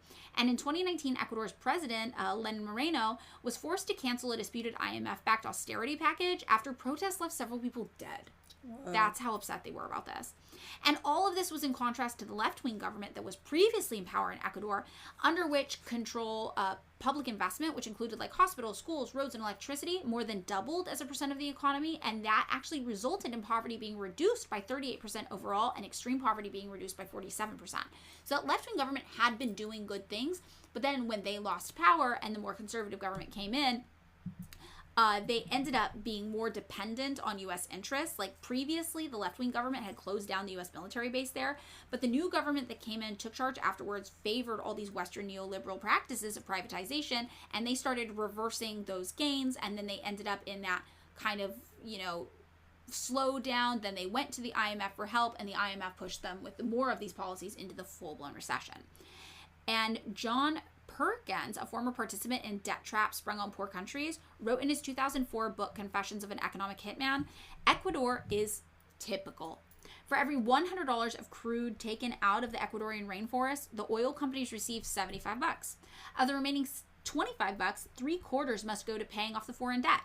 Most of the remainder covers military and other government expenses, which leaves about $2.50 for health, education, and programs aimed at helping the poor for every $100 of natural resources extracted from the country. Costa Rica also, in 2020, protests erupted there against the government. They were trying to get a $1.75 billion loan from the IMF in exchange for austerity measures that included public sector wage freezes and cuts, and people there just protested. They were like, no, get the IMF out of here. And then, of course, there was the Eurozone crisis. That's what we talked about at the beginning of the episode about, like, Greece. You remember this? Yes. Yeah. I remember the Greece thing because I was working for a Greek company at the time. Oh. And I'd be, like, on conference calls in LA, and they'd be in Greece, and I could literally hear, like, riots out in the street. And we'd be like, are you guys good over there? And they'd be like, yeah, it's fine. It's fine. It's just a bombing. It's all fine. They're just like, it's normal. Don't worry. It was wild, though. And I feel like this happened around 2010-ish, maybe 2014-ish. Sounds right. Yeah. Like mid-teens? Yeah. Early teens. So the IMF worked with the European Commission and the European Central Bank, and together they were called the Troika. They pledged $375 billion in 3 separate bailouts over 8 years, mostly for Greece for this Eurozone crisis. And the Greek bailout marked the first time that the IMF lent to a Eurozone country since the common currency was created in 2002, like Whoa. The EU. Yeah. In addition, the size of the assistance package relative to Greece's IMF membership contribution, usually we limit it to 600%. It was actually massive. It was 3,200% of what Greece had contributed. Whoa. And it's the largest package ever granted to a member country based on that kind of percentage. So you see these European countries get a lot of special treatment over the other ones. And critics argue that the Troika imposed austerity measures, though, did deepen the country's economic contraction. And in July 2015, popular discontent led to a no vote on a referendum on whether or not to accept the IMF's loan conditions, which included raising taxes, lowering pensions and other spending, and privatizing industries. The government subsequently ignored the results and just accepted the loan terms anyway. Whoa. Yeah. And in 2016, The Guardian's economic editor Larry Elliott wrote that the IMF's remedy for Greece during the Eurozone crisis was straight out of the structural adjustment playbook. Reduce public spending, cut salaries and benefits, insist that state-owned enterprises return to the private sector, reduce minimum wage, and restrict collective bargaining. And today, Greece's economy is still 25% smaller than it was before the crisis, and its debt load is nearly 180% of its gross domestic product. Yeah, okay, it blows my mind where they're like, okay, the way that you're gonna pay us back is by cutting things that would actually make you money. Like, Yes. I think about, let's say that you take out a loan and you are a pizza delivery driver. But one of the terms of the loan is you have to sell them your car. Yeah. And then you're not like, able to generate anything to stimulate the economy. And then they're like, okay. And then you're like, wait, hold on. How am I going to make money to pay you back now? And they're like, figure it out. Yeah, and you can really see the difference with Greece versus Iceland, I think. Mm-hmm. They were in kind of a similar situation, and Iceland was like, fuck that, we're not doing any of that. None of that makes sense. We're investing. We're going to do deficit spending. The things that we see during economic downturns are guaranteed to help stimulate economies. The same thing that got us out of the Depression, the same thing that got us out of the Great Recession, the same thing got Iceland out of their recession. And then, here we see Greece trying to do exactly what the IMF says to do, and they never recover. They don't recover from that. Yeah, it's like, I think it's funny because you and I always talk about you got to spend money to make money. It's true, and it's scary. You have to trust fall into spending money sometimes, but that is what's the proven way to do things in capitalism, which makes no sense. I think it is funny that you more so than me, that we are actually kind of good at capitalism. Like, I know, I hate in it. terms of like selling stuff, because we're just like, you gotta spend and you gotta be nice to make money. Yeah, it's true. So all of these criticisms, you would think people would start to be like, hey, I don't think the IMF is working, right? But the IMF, it did have its heyday in the 90s, but it still is technically growing. Like, as of April of 2018, the total lending power of the IMF stands at around $1 trillion. Whoa. Yeah, and in recent decades, they have tried to develop lots of initiatives that are supposed to kind of pacify all of these criticisms that have been coming out. Like in 2005, there was an effort to help some nations reach the Millennium Development Goals, which were benchmarks set at the UN to raise basic standards of living for the poorest country. And the IMF did announce a debt relief program for some eligible countries who owed them money. And in 2009, they also announced reforms to lending conditions to low-income countries that would allow for greater country-specific tailoring and what they called an emphasis on poverty alleviation and growth. But it's not really enough. It's just kind of lip service, and it's not actually doing much. These responses basically are too little, too late, and it's, at this point, just such a mess that most activists on the left think you just need to cancel all of it. You need to just get rid of all this debt. So Code Pink is a peace group, and they staged a protest in 2022 at a debt restructuring panel during the International Monetary Fund and World Bank Group annual meetings to call specifically for the IMF and World Bank to just cancel all their debts. A Code Pink campaign organizer Nancy Mancia says, the IMF and World Bank are loan sharks trapping countries into debt.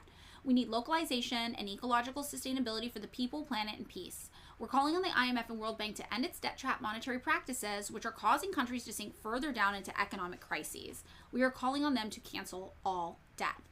And the group went on to explain this position, and they said, the path to economic sovereignty for the global south is not through the predatory loans offered by the IMF and World Bank, but instead through reparations of all wealth and resources that have been stolen from countries through colonization, illegal invasions, occupations, and extraction of oil, gas, and coal. So they're basically like, they shouldn't even be loans. We owe these countries money anyway. Yeah. We're wealthy off of the back of their resources. And they cited the IMF and World Bank practices as being an extension of colonization. It's modern-day colonization. And Marxist analyses of the IMF all tend to kind of agree with this. Like Harry Cleaver wrote, existing working class power has been to some degree and should continue to be at least partially focused on the illegitimacy of the debt and organized to force its abolition. Calls for overall IMF-style austerity policies in the U.S., for $100 billion bailouts of the SNLs, for the tracking down of student defaulters, all have in common the aim of reducing real income in favor of capitalist control. And this kind of brings us to this idea of like the anti-globalization movement. It's like how Code Pink was like, we need things more local and sustainable. And this kind of brings up this whole thing about globalization, which you talked about at the beginning of the episode, kind of. And this political environment in which I encountered information about the IMF in the early 2000s, let's say like 2000 to 2005 when I was learning about it. At the time, there were a lot of critiques of the IMF, and they were mostly from leftist perspectives. There were all these protests happening. Do you remember that? Yes. People were protesting I remember especially, this wasn't towards the IMF, but the NAFTA ones, like in Seattle and stuff. And then like the World Trade Organization. Yeah. Oh, yeah, the WTO. That's what it was. Yeah. There were protests at these meetings. There were exposés about poverty that was occurring in countries that the IMF was meant to be helping. One article from the year 2000 explained the World Trade Organization protests of the era led by Mobilization for Global Justice, and an organizer, Nyoki Nurahi Nyehu, described the mission back in the year 2000 by saying, "The record of the IMF and the World Bank is one of unmitigated failure. Their harsh austerity programs and failed mega projects have disqualified them from any future role in development. It is time to shrink these institutions." And the general idea expressed was that the IMF and World Bank were complicit with multinational corporations in promoting profit-driven projects at the expense of workers' rights and environmental safeguards. So this is definitely sounding like a left-leaning position. But recently, we have entered an era, where it's not just the left that seems to dislike the IMF. Now, the right seems to hate them too because they hate globalization. Wow. Yeah. So this is so weird. I know, right? Because it's like, what is underneath all of this? Right. So, I mean, we know the answer. It's racism. It's always Scooby-Doo, and you pull off the mask, and it's capitalism and racism or eugenics. Yeah. So the University of Manchester actually wrote an article about this in 2018 called "Anti-Globalization has switched from a left to right-wing issue. What now?" And I'm like, this is really interesting. And that article explores these ideas, but showcases how on the right, these anti-globalization efforts stem not from a concern about neo-colonization, but from an ethno-nationalism that prompted both Brexit and MAGA ideologies. Yeah, I think it's basically to me, like, the fucked up thing is like, well, a man should be able to work in a factory in America and provide for his family. Yeah, and this is why I always say I'm not staunchly anti-globalization. I'm staunchly anti-capitalism and free markets. And we'll get into how this plays into our ideas of globalization in a second. But Manchester was explaining, at the turn of the millennium, the primary opposition to globalization was concerned with its impacts in the global south. Joseph Stiglitz, who we quoted a few times, former chief economist at the World Bank, wrote in his 2006 book, Making Globalization Work, that the rules of the game have been largely set by the advanced industrial countries, who unsurprisingly shaped globalization to further their own interests. Their political influence was represented through dominant roles in organizations like the World Bank, International Monetary Fund, and WTO, and the corporate dominance of their multinationals. In the 1990s, the anti-globalization movement opposed neoliberal economic integration from a range of perspectives, with a particular emphasis on the global south. The movement was populated by activists, non-governmental organizations, and groups with a variety of concerns: peace, climate change, conservation, indigenous rights, fair trade, debt relief, organized labor, sweatshops, and the AIDS pandemic. A big switch has occurred, and today's backlash against globalization emerged from concerns about its impact in the global north. And I think this is super interesting because I like that here in this article, they're talking about how the West shaped what globalization was. The West was like, we love free market capitalism, so when we globalize, it will be in the interest of spreading free market capitalism. But working with other countries internationally doesn't necessarily have to uphold capitalism. Like, one of the things I always think about Marxism is that it was always supposed to be kind of like a global movement, global liberation of the worker. And that's why you see in countries that are led by like Marxist-Leninist parties, they often work with each other, and it is this very international working together kind of thing. So globalization itself isn't strictly a capitalist idea, right? It's just manifested as like ultra capitalism because the United States and Western Europe were largely in control of it. So while neoliberalism is still a dirty word on the left, globalization is getting less and less of a dirty word on the left, and it's becoming more and more of a dirty word on the right because people are associating it with xenophobia. That's what I was saying. It's like not about like, yay, everyone can provide for themselves and their families. It's like, get people who don't look like me away from me. Yeah, it's basically like, we don't want the money to go to the non-white dudes. Exactly. So that Manchester article was talking about China. And they were like, China in particular has not followed the same approach to economic globalization that was encouraged by the US and organizations like the IMF and World Bank in the late 20th century. So basically, we see some people are doing globalization differently on a different pattern that's not based on this like Western American Adam Smith gung-ho shoot the money kind of idea. And Xi Jinping said that his country will assume the leadership, China, right, of 21st century globalization to make globalization work for everyone, which is cited, he said, as their responsibility as leaders of the time. So there's just kind of this idea that, like, globalization is not synonymous with capitalism and the free market. And within the framework of the idea of this, like, forever revolution or global revolution within the Marxist sphere, we see that the issue the left had with the IMF probably wasn't globalization as a concept all along, but its existence as a tool to spread capitalism and neoliberal ideologies abroad in a way that mimicked the resource extracting kind of past of colonization. But even ultra-conservatives like Milton Friedman said IMF bailouts are hurting the countries they are lending to and benefiting the foreigners who lent to them. The United States does give foreign aid, but this is a different kind of foreign aid. It only goes through countries like Thailand to bankers' trust. So we see now we've got, like, all these people who shouldn't be agreeing with each other, but they are agreeing with each other on this issue of how the IMF is manifesting, like, global ideas of, like, currency and business and working together.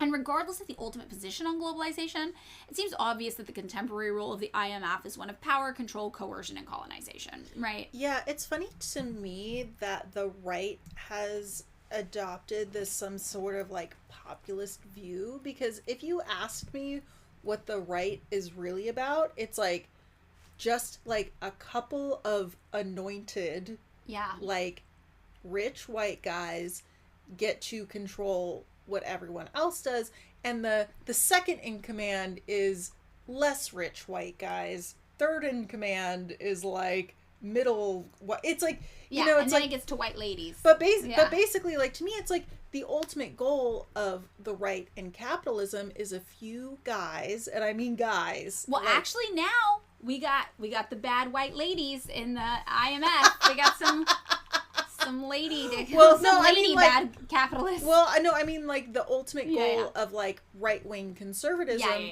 or, like, even capitalism, like, if you intertwine those, is really for just, it's pretty much fascism. Yeah. It's pretty much, like, a couple people are in control of everything. Everything. And it's, like, but to me, it's, like, it's funny that they use this, to me, it's, like, they're using this populism view just to kind of get more people so they can take control over bigger swaths of government and the culture. Right, like, keep the power here where we can control everything. Where they don't really believe that. They don't really believe that the poor should have anything. No, they don't. You're right, they don't. But I do think it's interesting that now just everyone hates the IMF. So, like, if you need to talk to a conservative family member about something, you can just be like, fuck the IMF. And they'll probably be like, yeah, fuck the IMF. Which I just think is so wild, because I don't think that would have happened in our high school years. Yeah, and it is funny to me that has just become a talking point for conservative, you know, like, the real conservatives to gain cultural traction. Yeah. When it actually could work against them. It probably could, yeah. And they're packaging it differently. They're packaging it in this racist, xenophobic kind of way. And the left, of course, hates it, because we're like, oh, you're using it to extract resources and money from poor countries to just fund richer nations and rich private companies, like banking institutions within those nations, all at the expense of things like healthcare, or, like, preserving the well-being of poor people in other countries, who then lose access to their healthcare and jobs, so that their governments can instead fund paying back these egregious high-interest loans and surcharges on debt to the very nations that have been exploiting them. And yeah, I just can't stop thinking about how, like, the IMF really is the payday lender of the world. It pops up in predominantly neighborhoods of color and hits desperate people with few options, and it just makes a few white guys rich at the end of the day. Yeah. Yeah. So, I mean, what do you think? Do you have anything else interesting to say about, like, this whole IMF thing? As a blonde, I know what IMF stands for now. I also do, but I'm not a blonde. But maybe I'll go back to it. And you know what? If you are a blonde or are not a blonde and didn't know what IMF stood for, that's okay too. That's cool too. I think that's so cool, because IMF is some loser ass shit. And if you don't know about some loser ass shit, that just means you're really cool. Right? Yeah. I think that's fun. Bimbos against the IMF. Bimbos United against the IMF. I think that's the episode title, maybe. Yep. Yeah, I like it. Okay, that's the episode. Thanks so much for listening to another episode of Pick Me Up, I'm Scared. If you would like to join us on Patreon, you can find us there at patreon.com/pickmeupimscared. For $3 a month, you can access bonus content there. But if $3 a month is too much for you to spend right now, we totally get it, and we're just happy you're here. As always, you can find the sources for this week's episode just by scrolling down a bit in the description.